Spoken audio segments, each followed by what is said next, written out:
নমস্কার। এখন আপনাদের যে গাছ সম্বন্ধে বলবো সেটা হচ্ছে কটন। কটনের অনেক ভ্যারাইটি পাওয়া যায়, অন্ততপক্ষে 15-20টা ভ্যারাইটিস আছে। এই ভ্যারাইটিটার নাম হচ্ছে কটন, এক ধরনের কটন গাছ। এটা অল সিজন গাছ। এটা একবার বসালে আর পরিচর্যা করলে এটা সব সিজনই এর গ্লেজ থাকে। মোটামুটি এটা কাটিং করে বসেছিলাম বালির মধ্যে। তারপর রুট যখন 1 মাস পর হয়ে যায় তখন সেটাকে বালি থেকে তুলে আমরা এইভাবে পলিব্যাগে এটাকে রিপটিং করেছি। পলিব্যাগে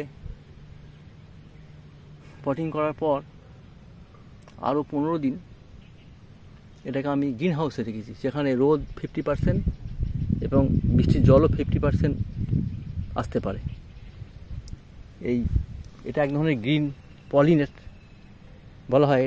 এটা দিয়ে যদি আমরা স্ট্রাকচার করে এটাকে এইভাবে গ্রিন হাউস তৈরি করি এইভাবে, এবং এর মধ্যে কাটিং করার পর গাছ আরও 1 মাস রাখি। পটিং করার পর, কাটিং করার পর রুট হওয়ার পর পটিং করে আমরা এই গ্রিন হাউসে যদি রাখি তাহলে এটা আরও মজবুত হয়, গাছটা শক্তিশালী হয়।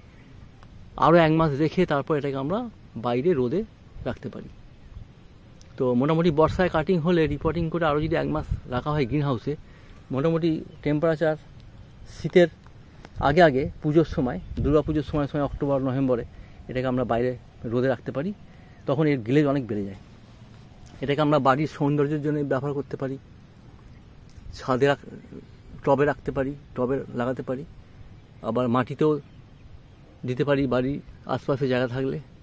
এবং এটা আরও ছোট পলিব্যাগে এটাকে রিপোর্টিং করে এটাকে কমার্শিয়ালি ব্যবসা ভিত্তিক ব্যবহার করতে পারি। আর এর গ্লেজ ঠিক রাখার জন্যে 1 মাস পর 1 লিটার জলে 3 ml নিম অয়েল দিয়ে এটাকে স্প্রে করতে হয়। স্প্রে করলে এর গ্লেজ ভালো থাকে, ফাঙ্গাস দূর হয়। আর 1 মাস পর জৈব সার একটা টবে বা পলিব্যাগে একটা গাছে 3 চামচ করে মিক্স জৈব সার, যেটা আমি আগে মিক্সিং জৈব সার দেখিয়েছি, ওই জৈব সার যদি 3 চামচ করে দিয়ে তারপর একটু জল দেওয়া হয় তাহলে সেটা মাটির মধ্যে মিশে যায় এবং ওর শক্তিটাও বৃদ্ধি হয়। আর ভাইরাস ব্যাকটেরিয়া ইনফেকশান এর খুব কমই হয়। 2 মাস পর রগার একটা কেমিক্যাল ওষুধ পাওয়া যায়,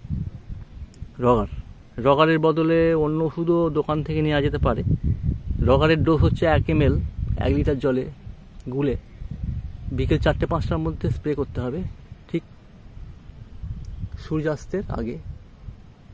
এবং যেদিন স্প্রে করা হবে সেদিন যেন বৃষ্টি না হয়, আকাশে মেঘ না থাকে, ক্লিয়ার ওয়েদারে স্প্রে করলে ভালো কাজ হয়। এই ছিল আজকের ভিডিও। যদি আপনাদের ভিডিওটা ভালো লাগে লাইক করবেন, শেয়ার করবেন, সাবস্ক্রাইব অবশ্যই করবেন। আপনাদের সাবস্ক্রাইব আমাকে আগের দিনের ভিডিও তৈরি করতে প্রেরণা যোগাবে। আপনারা সুস্বাস্থ্য থাকবেন, ভালো থাকবেন। পরের ভিডিওতে আবার দেখা হবে। নমস্কার, থ্যাংক ইউ।